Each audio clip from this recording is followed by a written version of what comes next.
Les 6 examens médicaux dangereux pour les seniors, après 60 ans. Pendant des décennies, on nous a appris que prendre soin de sa santé signifiait faire régulièrement des examens. L'idée paraît logique, presque évidente. Après tout, qui ne voudrait pas détecter une maladie à temps et éviter un problème plus grave? Mais il existe une vérité cachée que peu de gens osent révéler. Tous les examens ne sont pas bénéfiques, surtout après 60 ans. Et plus le temps passe, plus le corps devient fragile face à des procédures qui semblent inoffensives. Dans de nombreux cabinets et hôpitaux, la scène se répète. Des personnes de plus de 60 ans quittent leur domicile en croyant faire ce qu'il faut. Elles entrent dans des cliniques en souriant, en faisant confiance aux promesses de prévention. Mais certaines en ressortent blessées. D'autres reviennent avec des diagnostics qui n'existaient même pas avant l'examen. Et il y en a qui ne rentrent plus jamais chez elles. Ces dernières années, le nombre d'hospitalisations causées par des complications liées à des examens invasifs a augmenté. Et cela concerne surtout les seniors ayant subi des procédures non indispensables, juste par protocole ou sous la pression des mutuelles santé. Dans un monde qui valorise la quantité, on oublie la qualité. On fait des examens en série, répétitifs, invasifs, sans même se demander, cet examen est-il vraiment nécessaire? Existe-t-il une alternative? Si vous avez plus de 60 ans, vous devez savoir que votre corps ne réagit plus comme avant, et que certains examens, mal prescrits, peuvent être plus dangereux que la maladie qu'ils cherchent à détecter. L'objectif n'est jamais d'instiller la peur, mais d'éveiller la conscience. Parce que la santé ne consiste pas à courir après des examens, mais à prendre soin de soi avec sagesse et discernement. Et vous, qui êtes ici avec moi, devez répondre avec sincérité. Avez-vous déjà passé un examen qui a aggravé votre état au lieu de l'améliorer? Écrivez ici en dessous ce qui vous est arrivé ou ce qui est arrivé à un membre de votre famille. Et dites-moi aussi d'où vous me regardez. Laissez en commentaire cette phrase. Ma santé est une priorité. Cela montre que vous êtes ici parce que vous vous souciez de ce qui compte vraiment. Pourquoi le corps âgé réagit-il différemment? À mesure que le corps vieillit, il change de l'intérieur d'une façon que les yeux ne peuvent pas voir. La peau peut montrer des rides, mais c'est à l'intérieur que les transformations deviennent plus dangereuses. L'intestin perd en sensibilité, les reins fonctionnent moins efficacement, le cœur se fatigue plus vite et le système immunitaire ne répond plus avec la même force. C'est pourquoi certains examens qui semblaient simples à 30 ou 40 ans deviennent risqués après 60 ans. Non pas à cause de l'examen lui-même, mais à cause de l'état du corps qui le subit. Un scanner avec injection de produits de contraste, par exemple, peut surcharger des reins déjà affaiblis. Une coloscopie pratiquée sans réelle nécessité peut provoquer des saignements ou des perforations dans un intestin plus fragile. Imaginez un vieux système électrique. Les fils sont toujours là, fonctionnent encore, mais l'usure accumulée exige beaucoup plus de précautions. Un mauvais contact, un excès d'énergie et tout peut disjoncter.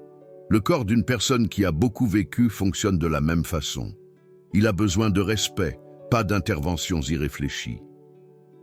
La médecine préventive devrait servir à protéger, mais sans sagesse, elle devient un champ de piège. Les examens sont importants lorsqu'ils sont bien indiqués, mais ils deviennent dangereux quand ils sont prescrits sans tenir compte du contexte, sans écouter le corps, sans considérer l'histoire unique de chaque patient. Et il y a un autre point important. Beaucoup de ces procédures nécessitent une sédation, un jeûne prolongé, une manipulation interne. Chacune de ces étapes représente un défi supplémentaire pour ceux dont le métabolisme est lent, les défenses affaiblies ou une pathologie silencieuse encore inconnue. C'est pourquoi se fier uniquement à des protocoles génériques revient à croire que tous les corps sont identiques. Mais ce n'est pas le cas. Ce qui peut convenir à un homme de 50 ans peut ne pas être sûr pour une femme de 70 ans. La médecine qui respecte le vieillissement n'est pas celle qui fait plus d'examens, mais celle qui sait quand s'abstenir. C'est ce regard attentif qui distingue l'examen salvateur de celui qui ouvre la porte aux complications. Car lorsque la santé est affaiblie, même une procédure simple peut déclencher des conséquences difficiles à inverser. Le corps parle, et lorsqu'il vieillit, chaque murmure doit être écouté avec attention. Si nous ignorons cela, ce qui devait être un soin devient un risque. Les 6 examens qui peuvent mettre votre vie en danger après 60 ans. Lorsqu'il n'y a pas d'évaluation personnalisée, ce qui devait être un acte de prévention devient une véritable roulette russe. Certains examens, bien que largement recommandés, doivent être envisagés avec une extrême prudence chez les personnes de plus de 60 ans. Non pas parce qu'ils sont mauvais en soi, mais parce qu'ils peuvent causer de graves dommages s'ils sont réalisés sans discernement, sans nécessité réelle, ou sur des corps qui ne supportent plus autant d'invasion. Le premier de ces examens est la coloscopie pratiquée trop fréquemment et sans symptômes clairs. Bien qu'elle soit importante pour le dépistage du cancer colorectal, elle reste une procédure invasive. L'intestin d'une personne de plus de 60 ans est plus fragile. Dans de nombreux cas, il existe un risque de perforation, de saignement, voire d'infection nosocomiale. Pour les personnes fragiles ou souffrant de pathologies associées, les risques peuvent l'emporter sur les bénéfices potentiels. Un autre examen à surveiller est le scanner avec injection de produits de contraste, en particulier chez ceux qui présentent déjà des signes de déclin rénal. Le contraste iodé, utilisé pour améliorer la qualité des images, peut provoquer des réactions allergiques et une surcharge des reins. Des reins vieillissants ont une capacité de filtration réduite, et ce type d'examen peut accélérer la perte de fonction rénale. Il est également courant de prescrire une endoscopie digestive haute chez les seniors ne présentant pourtant aucun symptôme significatif. Cet examen peut être utile, certes, lorsqu'il est justifié. Mais chez les personnes âgées, en particulier si elles sont affaiblies, les risques liés à la sédation, à la manipulation interne et à l'aspiration pulmonaire doivent être pris en compte. Un simple inconfort gastrique peut être exploré par d'autres moyens avant d'avoir recours à une méthode plus agressive.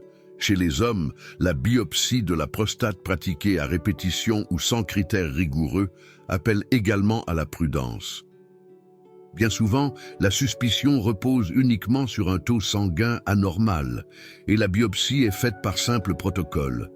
Pourtant, l'intervention peut entraîner des saignements, des infections, voire des troubles urinaires. Chez de nombreux seniors, le cancer détecté à ce stade n'aurait jamais évolué de manière agressive, rendant l'intervention inutile, voire néfaste. Chez les femmes, la mammographie pratiquée chez les personnes âgées sans antécédents familiaux ni symptômes peut sembler une mesure de sécurité. Pourtant, dans cette tranche d'âge, le risque de faux positifs augmente, conduisant à des biopsies, des chirurgies ou des traitements inutiles. Pour beaucoup, le stress émotionnel provoqué dépasse largement les éventuels bénéfices du dépistage. Enfin, il faut parler de l'épreuve d'effort cardiaque, en particulier lorsqu'elle est réalisée sans évaluation clinique préalable. Cet examen exige que le patient marche ou court sur un tapis roulant pendant que son cœur est surveillé. Chez les personnes âgées souffrant d'hypertension, d'arythmie ou de douleurs articulaires, cet effort peut provoquer des vertiges, des chutes, des malaises, voire des incidents cardiaques graves. Avant de le faire courir, il faut se demander si son corps peut le supporter. Chacun de ces examens a son utilité lorsqu'il est bien prescrit, mais appliqués de façon systématique, sans écouter l'histoire du patient, ils peuvent faire plus de mal que de bien. Et le plus triste, c'est que beaucoup de seniors ne sont jamais prévenus. Ils reçoivent simplement une ordonnance avec la liste des examens et croient qu'ils sont entre de bonnes mains. Alors qu'en réalité, ils sont souvent intégrés à des protocoles qui ne voient pas l'humain derrière les chiffres. Il est temps de rompre avec cette logique, car vieillir avec dignité, ce n'est pas être soumis à toutes les technologies disponibles. c'est être vu, entendu et respecté pour ce dont on a réellement besoin. Quand la santé devient un processus automatique, l'erreur se déguise en routine. Et c'est précisément là que réside le danger. Quand l'examen a rendu malade au lieu de soigner, le cas de Madame Céline. Madame Céline avait 74 ans lorsqu'elle est venue au cabinet pour la première fois. Elle était accompagnée de sa fille, marchait lentement, le regard fatigué et la voix faible. Ce n'était pas son état habituel. Selon sa fille, il y a encore quelques mois, Madame Céline s'occupait de son jardin, faisait sa prière du matin et aidait à préparer le déjeuner familial. Mais tout a changé après un examen. Elle avait ressenti un léger inconfort abdominal et s'était rendue aux urgences. Là, on lui a prescrit une coloscopie en urgence. Aucun antécédent de cancer, pas de saignement, pas d'anomalie significative dans ses analyses de sang. Juste un inconfort. L'examen a été réalisé dès le lendemain. Aucune explication approfondie, aucune évaluation poussée. Juste le protocole. 3 jours plus tard, les symptômes sont apparus. Douleur abdominale intense, fièvre, diarrhée. Elle est retournée à l'hôpital et après plusieurs examens, on a découvert une perforation intestinale causée pendant la procédure. Madame Céline a été hospitalisée près de 2 semaines, sous antibiotiques puissants et privée d'alimentation. Elle a perdu du poids, sa mobilité et même l'envie de parler. Ce qui devait être une simple vérification s'est transformé en chemin de souffrance. Et le plus dur, c'est de penser que cela aurait pu être évité. Il aurait suffi d'un peu plus d'écoute, d'un regard plus attentif, d'une décision fondée sur la personne et non sur des statistiques. Sa fille, encore émue, m'a dit une phrase que je n'oublierai jamais. Elle cherchait des soins, mais les soins sont devenus souffrance. Madame Céline a survécu, mais sa vie n'a jamais retrouvé sa vitalité d'avant. Aujourd'hui, elle marche peu, redoute de sortir seule et prend des médicaments dont elle n'avait pas besoin auparavant. Tout cela parce qu'on a manqué de discernement entre faire par obligation et faire par réelle nécessité. Des histoires comme la sienne ne sont pas des exceptions. Elles se répètent en silence, cachées derrière des rapports froids et des protocoles mécaniques. Ce qui manque, ce n'est pas la technologie, c'est la sagesse d'utiliser ce que nous avons au bon moment, avec la bonne personne, de la bonne manière. Parce que la santé, ce n'est pas une procédure, c'est un regard humain. Et lorsque ce regard échoue, ce qui devait guérir peut tristement rendre malade.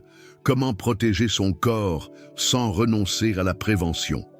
Tout ne doit pas être radical.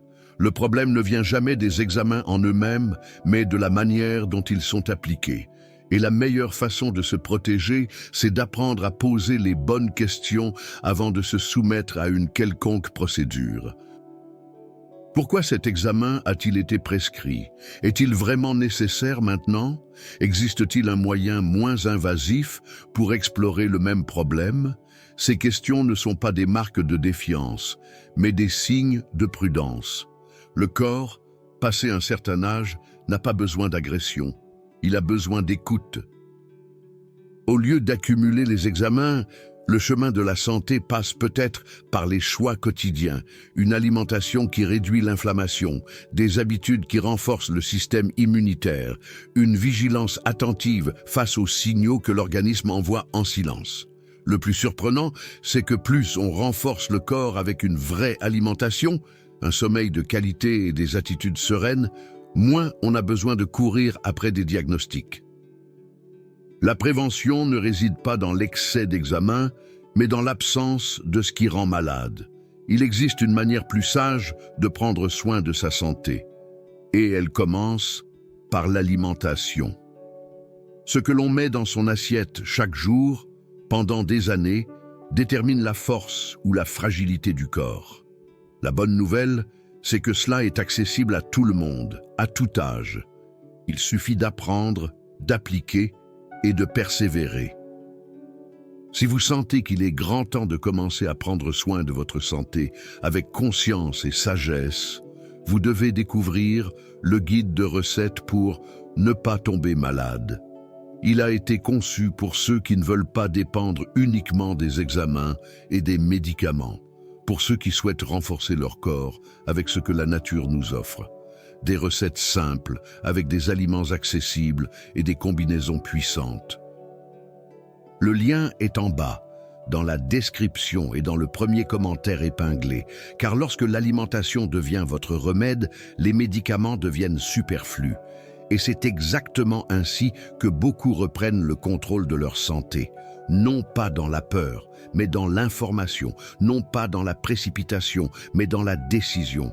Non pas dans l'excès, mais dans l'équilibre. Prendre soin de soi est le plus grand acte d'amour pour la vie que l'on puisse offrir. Il est encore temps. Il est toujours temps. Un examen peut vous aider ou vous nuire à jamais. Il ne s'agit pas de rejeter la médecine ni de vivre dans la peur. Il s'agit de comprendre que tout ce qui se présente comme un soin n'est pas forcément une protection. Certains examens sauvent des vies, mais d'autres, réalisés au mauvais moment, sans discernement ni préparation, peuvent causer des dégâts longs à réparer quand ils le sont. La décision de faire ou non un examen doit naître d'une véritable écoute entre le professionnel de santé et le patient. Elle doit tenir compte de l'âge, des symptômes réels, des antécédents, de l'état émotionnel, des objectifs de vie.